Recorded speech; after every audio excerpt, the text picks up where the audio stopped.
weligaa noloshaada ma isweydiisay qaabkee ay dadkan millionaires-ka ku gaadheen heerka ay taagan yihiin weliba waqti kooban gudaheed? mideeda kale maxay tahay xaqiiqada ay kaa qarnayaan ee gaadhsiisay heerkaas? ma waxaa jira waxay og yihiin oodan adigu ogeyn? maxayse tahay waxa ay keligood fahmeen ee billioniska daafaha adduunka kula nool aynan fahansanin? weli ma isweydiisay xaqiiqada ayaa ah in dhammaanteen been naloo sheegay laga soo bilaabo maalintii koowaad, laakiin muuqaalkan oo dhammaystiran waxaan gudaha u gelaynaa xaqiiqada dhabta ee lagaa qariyey, isla markaana waxaan kula wadaagi doonaa equationka saxda ee ay adeegsadeen sida ay halkaas ku gaadheen. laakiin waa haddaad waqtigaaga wax yar ga siiso. muuqaalkan gudihiisa waxaan kugula wadaagi doonaa wax walba aad u baahan tahay sidaad u dhisi lahayd hanti iyo weliba waddadaad u mari lahayd. laakiin aamin, waddadu ma ahan mid sahlan. sidoo kalena qofkii waddadaa dhammaadkeeda gaadha wuxuu helayaa xorriyaddii uuna marnaba kaga walwali lahayn lacag iyo weliba maal. mayla socotaa? haddaba aan u gudagalno mawduuceenna. midda koowaad, maxaad ka aaminsan tahay lacagta? maxaad dareentaa markaad maqasho ereyga lacag? sidoo kale ma ku fikirtay inaad yeelato in badan? ma ku riyootay? weli ma isweydiisay sida ay dadka qaarna ugu raaxaysanayaan bilyoniska halka dadka qaarna ay ka gaajaysan yihiin? mararka qaar ma ku cadhogelisaa qaas ahaan markaad aragto kuwa ayagoo da'yar sameeyey milyoniska? naftaada ma ku sasabtaa? may nasiib ayay ku gaadheen iyo wixii la mida. laakiin xaqiiqada ayaa nasiib inaysan ku gaadhin. sidoo kale xaqiiqada ayaa inaad samayn karto equationka saxda ay sameeyeen. waana huba in qof walba noqon karo maalqabeen haddii uu raaco tallaabadaas. laga yaabaa inaad hadalkayga been u qaadato, laakiin waa ballan inaan runta hortaada soo dhigo. haddaba su-aashayna aan u soo laabanno. maxaad ka aaminsan tahay lacag? ma waxaad u shaqayso mise waxa loo rafaaday si aad u hesho mise wax la kala dhaxlaba? xaqiiqada ayaa ah wax walba aad ka aaminsan tahay lacagta inay saamayn la leedahay waxay ka aaminsan yihiin bulshadaada iyo dadka kugu hareeraysan. isla ayaga ayaa kaaga dhigi kara waxaan la gaadhi karin, sidoo kalena kaa niyad jabin kara. su-aasha ayaa ah maxaad ka aaminsan tahay adigu? wargeys la soo saaray ayaa wuxuu sheegayaa dadka ugu maalqabaysan adduunka ee hantidooda kor u dhaaftay bilyanka in 3 meelood 2 meel inay ayagu naftooda ku soo saarteen. haddaba su-aasha ayaa ah waa maxay waxa ay dadkan fahmeen ee aynan inagu fahmin? xaqiiqada ayaa ah in equationkeenu gebi ahaanba uu qaldanaa. waatan midana laga dhaadhiciyey. lacag waxay u dhigantaa mushaharka aad ka qaadato shaqadaada. waan hubaa in badan oo inaga mid ah waa sababta ay iskuul iyo digri uga daba ordaan, inay tahay siday shaqo fiican ku heli lahaayeen haddii ay rabaan inay mushaar fiican qaataan. waxaa laga yaabaa inaad isweydiinayso maxaa ka qaldan midaan. haddaba si fiican ii dhegayso. haddaad rabto inaad hanti tabacdo weliba mid aad u badan, hadduu hadafkaagu kaas yahay, haddaba middan iska ilow ah inaad lacag ka samayso mushaaraad meel ka qaadato. xaqiiqada ayaa si walba uu u badan yahay mushaarkaas, haddana waxaa meesha kaaga lumaya wax ka qaalisan mushaarkaas oodan dib u soo ceshan karin. waxaasoo ah waqtiga. dhammaanteen waxaan haysanaa waqti kooban. haddaba haddaad tiraahdo shaqaale ayaan ku noqonayaa waqtigaas kooban, waxay ka dhigan tahay dhammaan waqtigaaga inaad ku bedelatay lacag. taasoo ka dhigan waqtigaaga intii ugu quruxda badnayd inaad ku qaadatay shaqaalanimo iyo inaad lacag ka daba cararto. haddaba waxaa laga yaabaa inaad isweydiinayso, haddaba sidee ayay ku dhacday dadkan bilyaneeriska iyo milyanarisku ay ku sameeyeen hantida intaa leeg weliba ayagoo da'yar? xaqiiqada ayaa inay kaa fikir duwan yihiin, sidoo kalena ay kaa aragti duwan yihiin. aragtidaasoo ah ha u shaqaynin lacag darteed. muhiim ah waqtiga aad shaqayso iyo sida adageedu shaqayso. kan waardiyaha ee habeen iyo maalinba taagan wuu ka mushaar yaryahay ninka xafiiska qabow fadhiya ee saacado yar shaqaynaya.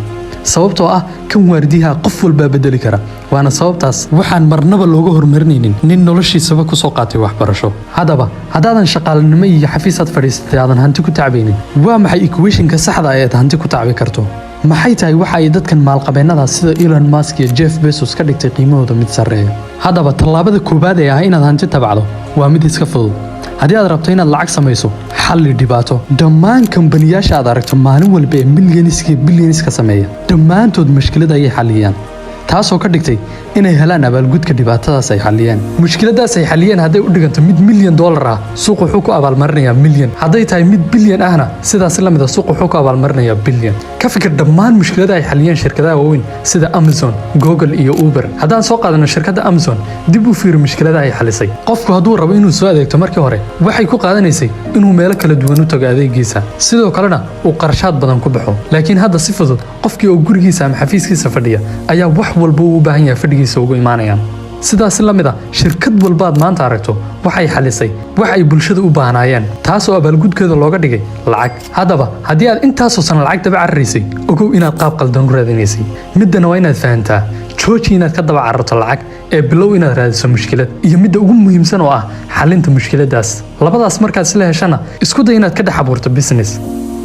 joog bal oo ma intaasaa waxaad maanta dhani sheegaysay mushkilad xalli kadibna lacagta ayada ku soo raasani oo taas macnaheedu waxay tahay sidaan maalqabeen u noqdo waa inaan aasaasaa Facebook kale iyo Google kale malaha wadigu kaftamaysaa ma ana aqaanaba qaab waxaas loo aasaaso xirfadaas maana leh wadankaygu heerkaas ma gaadh u kaadi bal weli ma inaga isfahanay horta weli ma isku dayday inaad eegto suuqa kugu hareeraysan weli ma eegtay bulshadaad ku dhex nooshahay ma waraysatay waa hubaal inaad helayso wax ka dhex maqan bulshadaas waxay tabayaan weli ma isweydiisay waa maxay waxay bulshadu tabayso waa maxay waxay bulshadu rajayn lahaayeen inay wadankooda ku arkaan waa maxay waxa adduunka kale ka jira laakiin aynaan inagu haysanin weli ma isweydiisay mideeda kale ma tahay mushkiladaas mid aad adigu xallin karto mase tahay mid aad xalkeeda waqti kooban ku baran karto waa hubaal qof walba oo inaga mid inuu hayo waqtigu wax badan ku baran lahaa oo badankeenu dhalinyaro ayaan nahay sidaa darteed waan hubaa qof walba oo ay ka go'an tahay inuu horumar gaadho sidoo kalena way ka go'an tahay barashada wax badan uuna horey u aqoonin haddaba middan iska jir doorashada inaad tiraahdo wax cusub ayaan soo kordhinayaa waa wax iska fudud laakiin waxaad soo kordhinayso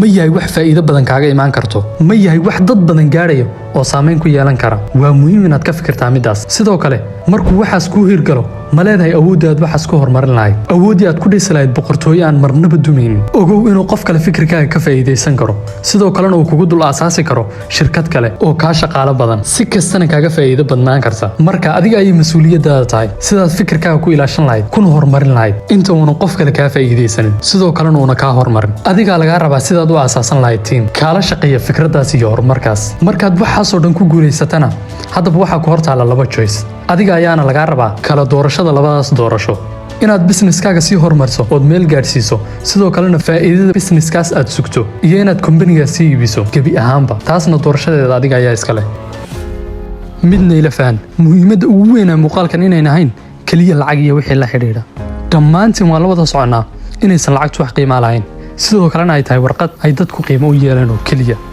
gaar ahaan haddaan muslimiin nahay nooma sii wanaagsana oo berri ka maalin shilin walba ilaahay hortiisa ayaad la istaagaysaa waana lagaala xisaabtami doonaa in badan oo idinka mid a bilowgii muuqaalka muhiimaddu ma ahayn lacag iyo hanti inaad iibsato guri qurux badan meesha aad rabtana u dalxiisi karto adigoo aan ka welwelin wax busaarad ah waa xorriyadda waxaad raadinayso ee maaha lacagta waana sababtaas waxaan ku leeyahay muhiimadda ugu weyn ee muuqaalkan inaysan ahayn lacag iyo wixii la xidhiidho oo keliya muhiimadda ayaa wax ka qaalisan waxaasoo dhan waxaanan dib u soo noqonaynin sidoo kalena aadan lacagtaa doon ku soo ceshan karin waxaasoo ah wakhtiga imise inaga mid a ayaa wakhtigeennii oo dhan siiyey shaqo aan u qalmin sidoo kalena naftooda agdhigay shaqadaasoo keliya imise inaga mid a ayay noloshooda tahay soo shaqee guriga imow berrina sidiisa lamida ma ka fikirtay intee ayay noloshaadu sidaas sii ahaanaysaa mise waabad ku qanacsan tahay inay noloshaadu saas ahaato ama danta ayaa kugu kaliftayba oo waddo kale ma haysid hadday jawaabtaadu saas tahay wax laga walwalaa meesha ma yaalaanba muuqaalkanna kaba soo qaad inuusan adiga kugu soconinba laakiin waxaa jira kuwo idinka mid a oo fahansan dhanka kale